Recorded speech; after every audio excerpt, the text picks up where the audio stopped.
Olá, hoje nós vamos apresentar a vocês o resultado final de todo o processo de auditoria, nós vamos falar sobre o relatório de auditoria, o parecer de auditoria e o certificado de auditoria.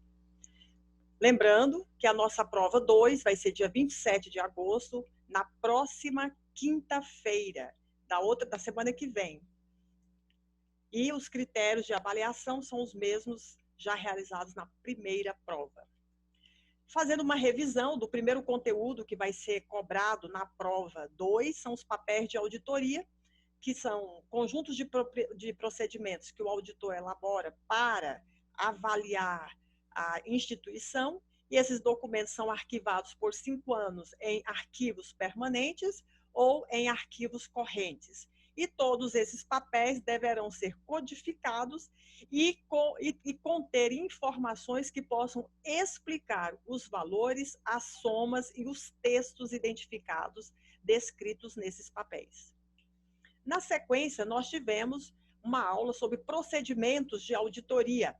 Esses procedimentos podem ser de 2 tipos: os que avaliam o controle interno, que são os testes de observância, e os que avaliam o sistema contábil, que são os testes substantivos.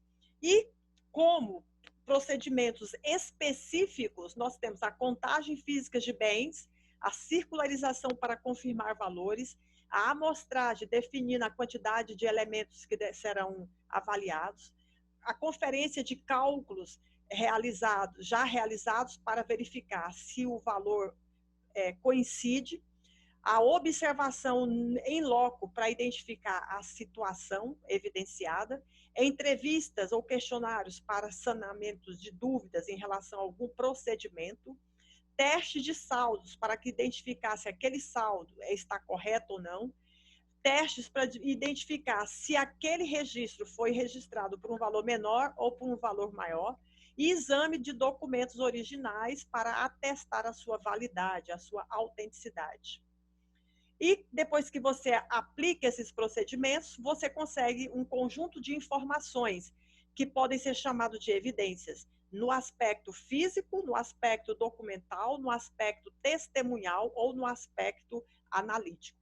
Aí, já que você executou toda a sua auditoria, a sua avaliação já está realizada e os documentos já estão preenchidos, agora chega a hora de você elaborar o relatório de auditoria, ou o parecer de auditoria, ou o certificado de auditoria. A diferença entre eles, no aspecto organizacional, é que o relatório ele pode ser elaborado na área pública e na área privada.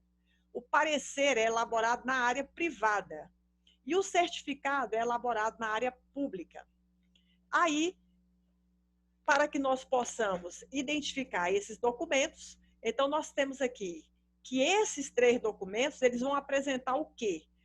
A conclusão, a opinião, o resultado da avaliação e as recomendações que o auditor proporciona ou informa para os gestores daquela organização. Em relação ao primeiro documento, que é o relatório de auditoria, então ele é um documento onde o auditor vai falar o que ele fez, o que ele observou e como que ele chegou naquele resultado. Aí, a partir do resultado identificado, ele emite uma opinião e, se tiver alguma irregularidade, ele faz alguma recomendação. Esse relatório, como ele não tem uma estrutura padrão, ele pode variar de forma, na estrutura, no conteúdo, o que eu vou escrever, e na amplitude, quem vai ler ou que tipo de documentos ou de atividades foram avaliadas. Mas recomenda-se que esse relatório tenha uma capa, tenha um índice, que é o sumário, informe, tem uma introdução, identificando o objetivo daquela auditoria, tenha um outro parágrafo, um outro item falando das fontes, do alcance e dos procedimentos utilizados, tem um outro capítulo falando do resultado e outro de conclusão. Assim, a estrutura do relatório, ela é composta de uma capa, tem que ter o índice, tem que ter uma introdução e o objetivo, tem que ter o alcance, os procedimentos e os critérios adotados, tem que ter o resultado e tem que ter a conclusão. O que eu coloco na capa de um relatório? A natureza da auditoria, eu tenho que explicar que a auditoria é essa. Eu estou auditando bens permanentes, bens de consumo, eu estou auditando só convênios, estou auditando só os contratos, só o suprimento de fundos, só o controle interno. Então, eu tenho que dizer que tipo de auditoria eu estou realizando. Na sequência, eu tenho que falar o nome da empresa que está sendo auditada. Depois, o nome do auditor que prestou esse serviço. Isso vai na capa. Depois eu venho um índice relacionando os capítulos do meu relatório. Aí, na sequência, eu venho no capítulo chamado Introdução e Objetivo, eu vou falar qual é o objetivo da minha auditoria, avaliar o sistema de controle interno, descrever os procedimentos de suprimento de fundo, avaliar as demonstrações contábeis. Então, você tem que identificar qual é o objetivo da sua auditoria, qual foi quem autorizou e o número do documento que autorizou essa auditoria e que normas você vai utilizar para realizar essa auditoria, ou que você realizou nesse procedimento de auditoria. Em relação às fontes, nesse relatório você tem que destacar quais foram os documentos que você utilizou para fundamentar o seu trabalho. Então, você tem que falar quais as normas, quais os decretos, quais os regulamentos e quais os princípios que você utilizou para poder executar a sua avaliação. Em relação aos procedimentos, você tem que descrever quais foram os procedimentos usados, que a gente falou na aula anterior. Inspeção física, contagem física, exame de documentos, circularização, entre outros. E, em relação ao alcance, você tem que falar qual é a amplitude do exame, ou seja, você avaliou tudo ou você selecionou, fez uma amostragem, avaliou alguns registros.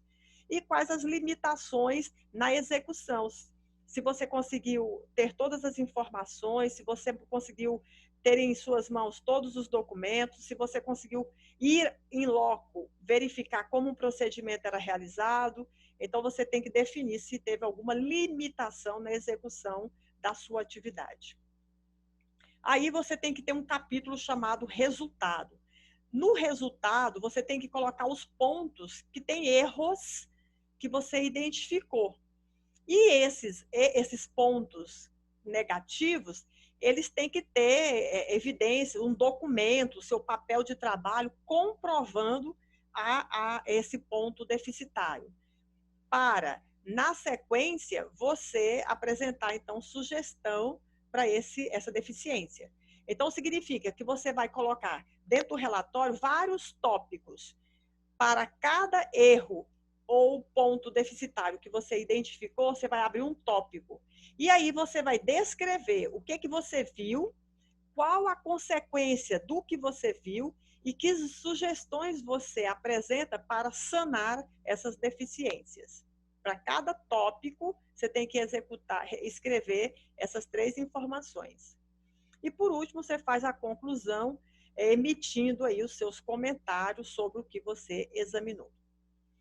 Quais são os tipos de relatório? Na literatura, eles falam que existe um relatório de forma longa, quando você detalha, escreve de forma bem detalhada todas as atividades que você executou e tudo que você viu e avaliou.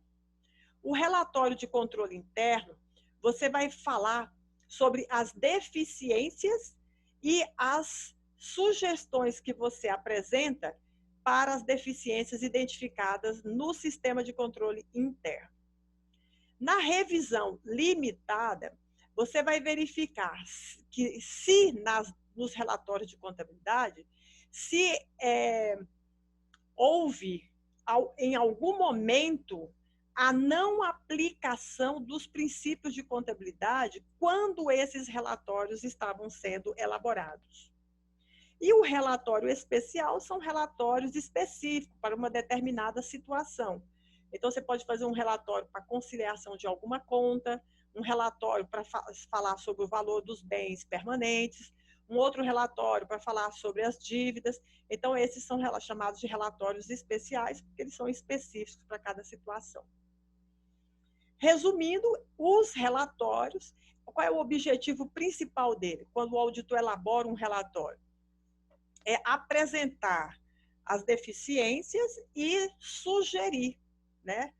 Propor algumas ações para melhorar cada vez mais a gestão daquela organização. Agora, em relação ao parecer.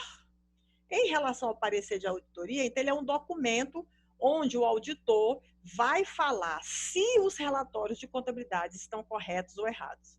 Esse parecer é utilizado nas organizações privadas e ele vai se ater às demonstrações contábeis.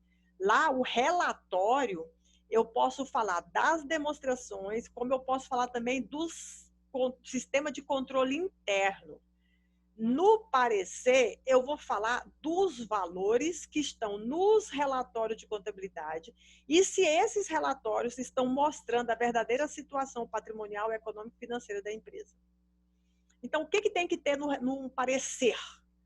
Tem que ter para quem eu vou emitir esse parecer, quem é que vai ler esse parecer, quais foram as demonstrações contábeis avaliadas, qual o exercício financeiro dessas demonstrações, qual é a responsabilidade da empresa e a responsabilidade do auditor nesse serviço que está sendo realizado, quais os procedimentos que o auditor utilizou para avaliar, se as demonstrações obedeceram às normas e os princípios de contabilidade, qual o local de início e término dessa auditoria e a assinatura do auditor.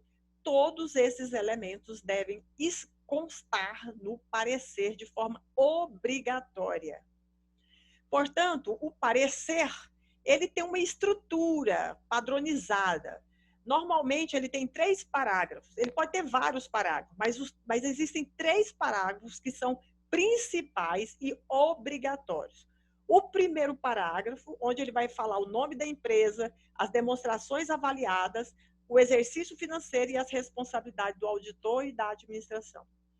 O segundo parágrafo vai falar sobre os procedimentos que o auditor utilizou para fazer esse serviço. E o terceiro parágrafo, ele vai emitir opinião. Todos os parágrafos que ele quiser acrescentar, ele tem que acrescentar aqui, ó, entre o segundo e o terceiro. Esse aqui é o da opinião e esse é do trabalho que ele fez. Então, você tem que acrescentar os outros aqui, entre o segundo e o terceiro parágrafo. Quais são os tipos de parecer? Sem ressalva, com ressalva, adverso e com abstenção de opinião. Então, o parecer sem ressalva é porque tudo que ele avaliou nos relatórios de contabilidade está correto. Elas foram elaboradas de acordo com as normas, os valores que estão ali representam tudo que a empresa fez e existe uma padronização, uma sequência nos procedimentos adotados pela empresa de um período para outro. Então, o parecer é sem ressalva quando a empresa, tudo que a empresa mostrou nos relatórios é o que realmente aconteceu.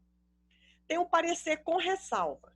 Como que você identifica se ele é com ressalva? Quando tiver essas expressões aqui, lá no último parágrafo. Exceto por, exceto quanto, com exceção de, toda vez que tiver essas expressões no último parágrafo do parecer, é porque ele é um parecer com ressalva. E isso vai acontecer por quê? Porque o auditor não conseguiu identificar um ou outro valor que está registrado no relatório, ele não sabe dizer se aquele registro obedeceu ou não às normas de contabilidade. E por isso ele não consegue provas totais para comprovar o valor apresentado. Então, ele vai e ele redige o seu parecer e no finalzinho ele fala, exceto por aquele item, o restante está correto. Então, o parecer com ressalva você identifica por essas expressões, exceto por. O parecer adverso, você identifica ele, no último parágrafo vai estar escrito, não representam adequadamente. Por quê que não representa adequadamente? Porque está faltando informação nos relatórios. Então, toda vez que você identificar que falta informação a ser mencionada no relatório, significa que você tem que dar um parecer adverso, porque se está faltando informação, aquele relatório está incompleto e aquele resultado está errado. Aí você faz um parecer adverso informando que não representa adequadamente o que está no relatório. E temos o parecer com abstenção de opinião, que é aquele que, no último parágrafo, o auditor vai falar: não podemos expressar nossa opinião. Por quê? Porque tudo está errado no relatório apresentado. Entendeu? Ele não conseguiu examinar nada, ele não conseguiu provar nada, as demonstrações nunca tinham sido auditadas antes, as demonstrações não mostram a realidade da empresa, então você não tem como provar que aquele valor está correto ou está errado, que aquele relatório está certo ou está errado. Aí você se abstém de dar uma opinião. E existem alguns elementos que as normas determinam. Por exemplo, quando você não tiver certeza de um determinado valor, então o que você faz? Você cria um parágrafo de ênfase informando essa incerteza. E aí, você, nesse caso, tem que dar um parecer explicando que aquele determinado elemento patrimonial não foi comprovado. Já quando as demonstrações anteriores, os relatórios contábeis anteriores já tiverem sido auditados, você só verifica se o que está escrito nesse parecer, se os registros anteriores estavam de acordo com a norma, e no seu parecer você cita isso, que tudo do ano anterior já tinha sido auditado pelo auditor fulano de tal, e que você vai dar sequência nesse exercício atual. Você faz isso por quê? Porque o saldo inicial ele veio do ano anterior, então você tem que saber se esse saldo inicial estava correto ou errado. Aí nós temos as demonstrações contábeis condensadas, é quando, por exemplo, a matriz e as filiais. Aí a matriz pega todos os relatórios de contabilidade das filiais e junta com o dela, e condensa, consolida. Então o auditor ele pode dar uma opinião sobre esse relatório condensado, consolidado. Mas antes ele tem que fazer o quê? Avaliar todos os relatórios das outras unidades, para poder ele dar um parecer, para poder ele dizer se eles estão corretos ou errados. E nós temos que em algum momento o auditor atual ele vai pegar um serviço de auditoria, só que a empresa no ano anterior não tinha feito auditoria. Então ele tem que informar que no exercício anterior aqueles relatórios não tinham sido auditados, quer dizer, os relatórios daquela época não tinham sido auditados. Agora a gente vai ver o certificado de auditoria, que é um documento elaborado na organização pública. Então, o que é o certificado de auditoria? É quando o auditor está avaliando uma organização pública e vai falar se a gestão está correta e se as decisões elas atenderam os princípios e as legislações e se todos os documentos que ele avaliou estão adequados ou não. O que esse certificado tem que ter? Tem que ter o número do processo que criou essa auditoria, o ano em que está sendo examinado, a gestão, o local, a unidade, o departamento, a secretaria, o ministério. Ela tem que criar um parágrafo falando da função da auditoria, qual é o tipo de auditoria que ela está realizando. Depois ela vai colocar um parágrafo explicando se existe irregularidades, ou seja, alguma irregularidade em relação que não obedeceu à norma, que pode afetar a gestão e o seu resultado e que pode comprometer a economicidade, legalidade e legitimidade da gestão analisada. E por isso, se pode comprometer, vai acabar afetando, gerando prejuízos à organização pública. Depois você tem que colocar um parágrafo dando a sua opinião, se tudo está regular ou não. Depois, você tem que ter uma data, dizer a data em que o certificado foi elaborado, tem que ter a assinatura do coordenador geral do controle interno, e se tiver sendo feita uma auditoria contábil, tem que ter o número do Conselho Regional de Contabilidade do contador que avaliou, que elaborou as demonstrações contábeis e do controle interno que examinou esses relatórios da contabilidade. Quais são os tipos de certificado? Aquele certificado que é regular, aquele que é regular com ressalva e aquele que é irregular.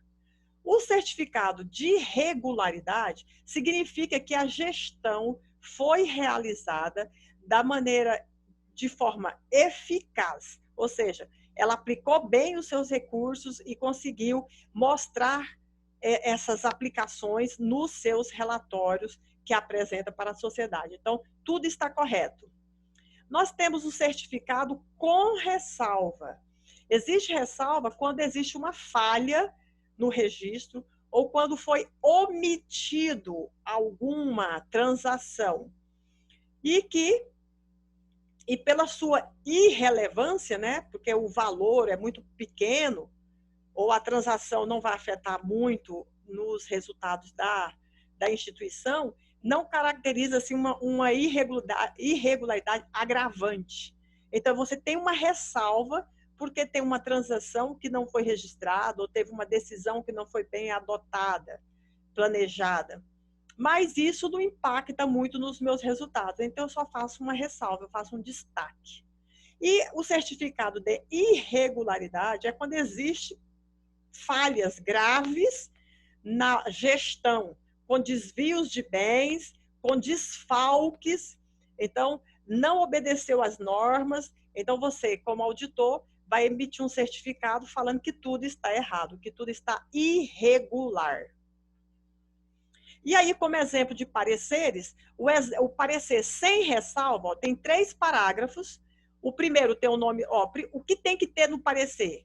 Para quem vai ler, o nome da empresa, o ano em que está sendo avaliado, o tipo de relatório que foi avaliado e qual é a responsabilidade do auditor e qual é a responsabilidade da administração. No segundo parágrafo, ele tem que dizer os procedimentos que ele adotou para fazer essa avaliação, essa auditoria. E no terceiro parágrafo, é o parágrafo de opinião, onde ele vai dar uma conclusão final do que ele realizou. Então, ele é sem ressalva, porque ele vai falar, na opinião dele, tudo representa adequadamente a situação da empresa. Então, quando tudo representa adequadamente, é um parecer sem ressalva. O com ressalva tem que ter aqui no último parágrafo a expressão exceto. Então, ele faz o primeiro e o segundo parágrafo, com os dados obrigatórios que devem ter, e aí ele acrescenta um parágrafo aqui. Ele fala que os terrenos da empresa foram dados em garantia em um financiamento de longo prazo. Só que essa informação não está mencionada nos documentos que a administração passou, nos demonstrativos contábeis que a administração deu para o auditor. Então, ele fala que, na opinião dele, exceto por não divulgar essa informação aqui, o restante tudo está correto. Essa informação que falta, hoje, ela não vai afetar nada na empresa. Mas no futuro, quando vencer o financiamento, se ela não pagar, aí provavelmente vai afetar o patrimônio, porque o terreno e o edifício poderão ser tomados pela empresa financiadora. Então, você tem com ressalva, porque no último parágrafo tem a palavra ó, exceto ou exceto por. Aí o parecer adverso, como que você identifica? Porque no último parágrafo vai estar, não representam adequadamente. Ou seja, aqueles relatórios que ele analisou não condiz com a realidade da empresa. E aí ele explica aqui em cima por quê. Porque a empresa, o que ela fez? Ela não contabilizou a depreciação de 150 mil, ela não contabilizou juros de 50 mil, ela não contabilizou outros juros de 80 mil. Então, se você tem esses valores significativos que não foram registrados na contabilidade, então aquele lucro ou prejuízo que ela apresentou está errado. Então, por ela não ter feito isso, ele vai dar um parecer adverso. Por quê? Porque aquele relatório não representa a verdadeira situação da empresa. E nós temos o parecer com abstenção de opinião. Aqui, ó. Não podemos expressar opinião. Por que ele não pode expressar opinião? Aí ele vai em cima e explica. Por quê? Porque foi feito um inventário, alguém contou e falou para ele que o inventário totalizava R$1.300.000. Então, esse é um valor considerável. Mas ele, auditor, não participou, ele não tem documento nenhum comprovando a existência desse valor. Então, o que ele vai fazer? Como esse valor é muito significativo e afeta a situação patrimonial da empresa, ele vai falar que não vai dar opinião, porque não tem como ele falar que R$1.300.000 é verdadeiro ou falso. Então, não existe possibilidade dele dar uma opinião sobre aqueles relatórios, porque ele não participou, ele não comprovou a existência desse valor. Aí ele dá um parecer com abstenção de opinião. Então, não esqueça, tem que ter o nome de quem vai ler, o nome da empresa, o ano em que está sendo avaliado, os relatórios que estão sendo avaliados, a responsabilidade da administração, a responsabilidade do auditor, os procedimentos que o auditor realizou e as normas que ele obedeceu. Se tiver ressalva, ele coloca aqui o destaque. E o último parágrafo sempre é o parágrafo de opinião, que pode vir sem ressalva nenhuma, tudo está correto, pode vir com a palavra exceto, que vai dar a ressalva, pode vir não representa adequadamente, que aí ele vai fazer um parecer não representa adequadamente, que é adverso, e o não podemos expressar opinião, que é a de abstenção de opinião. Então, essas são as características principais, os elementos principais que devem constar no parecer. Espero que vocês entrem no fórum, façam, respondam as tarefas, entrem na enquete para poder marcar a sua presença na aula e desejo a vocês bons estudos e aguardo na nossa próxima aula. Até logo!